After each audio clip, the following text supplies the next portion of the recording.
A tech news a day keeps industry-specific ignorance away, so it's too bad we only do 3 videos a week. You're screwed, I'm sorry. Large portions of the internet may no longer work for those with phones running Android 7.1.1 or earlier. That's Android Nougat for you sweet tooths. Sweet teeth? I like to think of myself as a sweet teeth. My whole mouth. The issue is that a security certificate used by many sites is set to expire next September, so older Android versions will no longer trust it. An issue that highlights, yet again, the issue of Android updates for non-Pixel phones. Our phones have so much baggage. Some older phones are locked out of updates entirely, while others are very slow to get new versions due to staggered rollouts. Of course, you might be asking why anyone would be running an Android version that old, but apparently, nearly 34% of users on the Google Play Store use a version before 7.1. Thankfully, there's an easy fix that's readily available for all affected users right now. It's called buying a new phone. You scrub. Scrubs? Come on. Virgin's Hyperloop is a step closer to reality as its first test with a human crew aboard reportedly went off in Nevada without a hitch. Launch. The company's co-founder and head of passenger experience were the 2 guinea pigs who were flung down a 500-meter human pipe going 107 miles per hour. They were turned into guinea pigs? Although that sounds really fast, the system is actually capable of going 240 miles per hour, though the speed for this test was limited so the riders could be comfortable and avoid excessive acceleration and braking over such a short distance. I wonder if it was as loud as this saw is in the background. Although obviously 500 meters isn't very far, the company is expected to build another testing ground in West Virginia, which is expected to feature longer runs and not turn anyone into guinea pigs. And country roads. Maybe in the future it'll even be more appealing than flying. I love being stuck in a metal tube with a bunch of strangers, so think about how much better the experience would be without windows. Oh. It's no surprise that websites that rely on advertising revenue don't particularly like it when people use ad blockers, with plenty of sites throwing up warnings denying you access unless you disable them. Well, now one major streaming service is taking a different approach, as Twitch is reportedly limiting stream resolutions to only 480p if it detects an ad blocker. Many users of uBlock Origin, an extremely popular browser ad block extension, have confirmed that the service's usual max quality of 1080p at 60 frames per second is no longer available to them. Although some users have unsurprisingly found a way to bypass this restriction, it remains to be seen if this will end up being a permanent change, as Twitch's advertising policies have already drawn the ire of some of its viewers for doing things like injecting ads in the middle of a stream. We have no plans to do mid-roll ads on Techlinked, however, except for this one!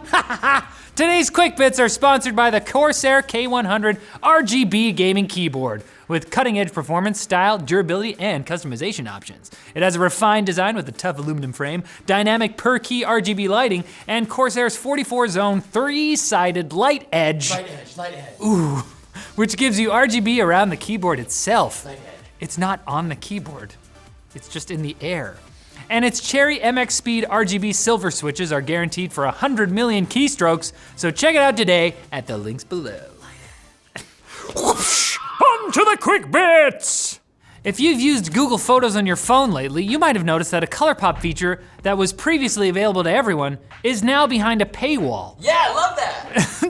Great news! The paid version gives additional editing options though to photos without depth information, and it looks like it's being rolled into the company's Google One subscription service, which will set you back $2 a month. $2! No! For something I haven't heard of? I'm sure this will go over very well with a user base that might already be cash-strapped from a pandemic. In case it wasn't clear, John meant that as sarcasm. T-Mobile might not be the first name you think of when you hear the words home internet, but it's offering its LTE-based alternative to cable and fiber in over 130 more cities, primarily areas in the American Midwest, the heart of the country. LTE home internet was initially focused on rural areas with limited connectivity options, but it's not a bad idea for cities if the existing ISPs all suck. Who am I kidding? That's never happened before, right? Save us, Elon. Oh, I guess the Midwest isn't like the super rural part. We're Canadians. It's the mid. It's right in the Midwest. A general in the British Army has said in an interview that he thinks a full 1/4 of the army will be robotic by the next decade. Only 1/4 of their bodies? 100% people with one arm.